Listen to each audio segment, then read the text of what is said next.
कभी सोचा है कि सुबह सुबह जो कॉफी बनाने की आदत है और मन की जो गहरी शांति हम सब खोजते हैं, क्या इन दोनों में कोई कनेक्शन हो सकता है?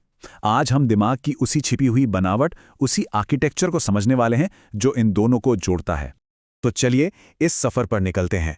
हम शुरू करेंगे दिमाग के ऑटोमेटिक मोड से, समझेंगे कि हमारी आदतें कैसे बनती हैं और फिर जानेंगे कि कैसे हम जानबूझकर इन्हें बदलकर एक सच्ची भीतरी शांति तक पहुंच सकते हैं। चलिए एक हैरान कर देने वाली सच्चाई से शुरू करते हैं। पता है, हमारे दिन के लगभग 40% काम, सोचिए लगभग आधा दिन, हम सचेत होकर नहीं करते हैं। ये सब हमारी आदतें करती हैं। हमारा दिमाग असल में एक तरह के ऑटो पायलट पर चलता है। और देखिए, ये कोई गड़बड़ी नहीं है, बल्कि हमारे दिमाग का एक जबरदस्त फीचर है। आदतें दरअसल हमारे दिमाग की एनर्जी बचाने का एक स्मार्ट तरीका है। ठीक वैसे ही जैसे एक माहिर ड्राइवर को ये सोचना नहीं पड़ता कि अब कौन सा गियर लगाना है। इससे क्या होता है, हमारा दिमाग अपनी कीमती एनर्जी दूसरे जरूरी कामों के लिए बचा पाता है। लेकिन सवाल यह है कि ये आदतें बनती कैसे हैं? इसके पीछे हमारे दिमाग में एक बहुत ही दिलचस्प प्रोसेस काम करता है, जिसे कहते हैं हैबिट लूप या आदत का चक्र। चलिए इसको जरा समझते हैं। ये सुनने में बहुत सिंपल लगता है, लेकिन ये बहुत पावरफुल है। देखिए, हर आदत के 3 हिस्से होते हैं। पहला, एक क्यू या संकेत, जैसे सुबह अलार्म बजना या नींद खुलना। दूसरा, रूटीन, यानी वो काम जो हम करते हैं, जैसे उठकर कॉफी बनाना। और तीसरा, रिवॉर्ड या इनाम, यानी वो अच्छी फीलिंग, वो ताजगी जो कॉफी पीने से मिलती है। यही इनाम हमारे दिमाग को सिग्नल देता है कि अरे ये बढ़िया था, इसे दोबारा करना है। और इस पूरे खेल का जो मेन प्लेयर है वो है डोपामाइन। इसे आप दिमाग का शाबाशी वाला केमिकल कह सकते हैं। जैसे ही हमें कोई रिवॉर्ड मिलता है, डोपामाइन रिलीज होता है और दिमाग को एक मैसेज भेजता है, अरे वाह, मजा आ गया, इसे याद कर लो और अगली बार फिर से करना। बस इसी तरह बार बार करने से आदतें एकदम पक्की हो जाती हैं। तो सवाल उठता है कि क्या हम अपनी पुरानी बुरी आदतों के बस गुलाम बनकर रह गए हैं? तो अच्छी खबर यह है कि बिल्कुल नहीं, क्योंकि हमारे दिमाग के पास एक सुपर पावर है। और इस सुपर पावर का नाम है न्यूरोप्लास्टिसिटी। अब ये भारी भरकम शब्द लग सकता है, पर इसका मतलब बहुत सीधा सा है। हमारा दिमाग किसी प्लास्टिक की तरह लचीला है, इससे बदला जा सकता है। हर नया अनुभव, हर नई आदत के साथ दिमाग में नए रास्ते, नए कनेक्शंस बनते हैं और पुराने कमजोर पड़ सकते हैं या मिट भी सकते हैं। इसे करने का एक बहुत ही कमाल का तरीका है चॉइस पॉइंट या विकल्प बिंदु बनाना। इसका मतलब क्या है? मतलब ये कि जब कोई आदत का सिग्नल मिले तो फौरन उस पर रिएक्ट करने के बजाय बस एक पल के लिए रुकें। वो छोटा सा पॉज, वो ठहराव, वही है चॉइस पॉइंट।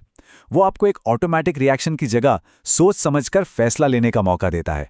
सिर्फ इतना ही नहीं, हम अपने आसपास के माहौल में छोटे छोटे बदलाव करके भी अपनी आदतों को बदल सकते हैं।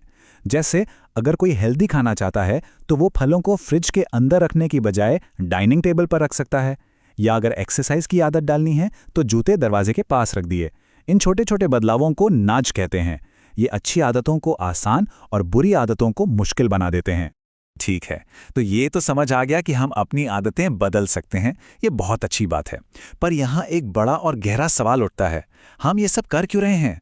आदतों को बदलने का, अपने दिमाग को रीवायर करने का आखिरी मकसद क्या है? और इसका जवाब सिर्फ छोटी मोटी खुशियां पाने से कहीं ज्यादा गहरा है। असली लक्ष्य है आंतरिक शांति। एक ऐसी शांति, एक ऐसा सुकून जो बाहर के हालात पर डिपेंड ना करे। इसकी कल्पना एक शांत, साफ झील की तरह की जा सकती है। अब देखिए, झील की सतह पर हवा से लहरें तो उठेंगी, लेकिन झील अपनी गहराई में एकदम शांत और स्थिर रहती है। आंतरिक शांति भी बिल्कुल ऐसी ही है। जिंदगी के उतार चढ़ाव आते जाते रहेंगे, पर मन अंदर से स्थिर बना रहे। साइकोलॉजी में, या यूं कहें कि सामाजिक विज्ञान में, इस आंतरिक शांति को 3 पिलर्स यानी 3 मुख्य स्तंभों पर टिका हुआ माना गया है। चलिए एक एक करके इन तीनों को समझते हैं। पहला स्तंभ है स्वीकृति, एक्सेप्टेंस। ये समझना कि जिंदगी में बदलाव होंगे, नुकसान भी होंगे, ये सब जिंदगी का हिस्सा है। चीजें हमेशा एक जैसी नहीं रहती। इस सच्चाई को दिल से स्वीकार कर लेने से मन को शांति मिलती है। दूसरा स्तंभ है सुखवाद से परे जाना, यानी हमेशा अगली खुशी, अगली चीज, अगले एक्सपीरियंस के पीछे भागने की जो दौड़ है, उससे बाहर निकलना। ये समझना कि असली संतुष्टि और शांति किसी बाहरी चीज को पाने में नहीं है। और तीसरा स्तंभ है आंतरिक संतुलन। इसका मतलब ये नहीं कि दुनिया से कटकर बैठ जाएं।